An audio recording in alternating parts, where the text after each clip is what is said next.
سږ کال الحمدلله موږ د ورزش په برخه کې بې سابقې لاسته راوړنې درلودې.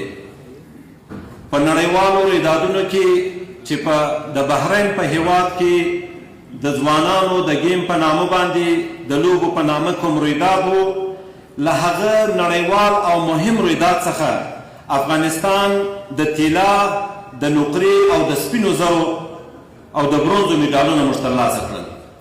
له هغه وروسته په سعودي عربستان کې د اسلامي هیوادونو د پیوستون په نامه باندې لوبې ترسره سوې چې 50 هیوادونو پکښې برخه اخیستې وه.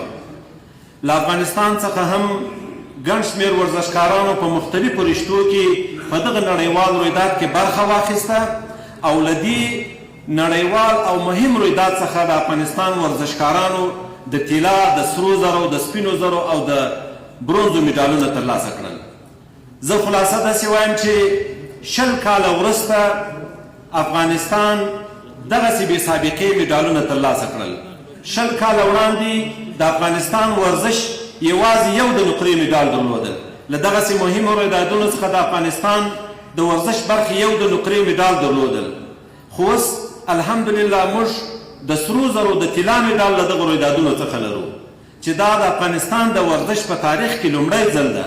تر دغه وړاندې موږ دغسې میډالونه نه لرو.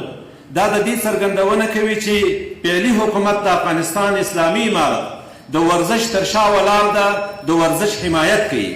دا د دې څرګندونه کوي چې د ورزش اداره د خپلو ورزشکارانو تر شا ولاړه ده، هغوی ته امکانات برابر کړي دي، دوی ته د ورزش لپاره زمینه مساعده کړې ده، خواري یې ایستلې ده، زحمت یې ایستلی ده او دوی د دې جوګه کړي دي چې له افغانستان څخه ولاړ سي، په یو نړیوال رویداد کې برخه واخلي او د افغانستان په نامه باندې افتخارات کسب کړي.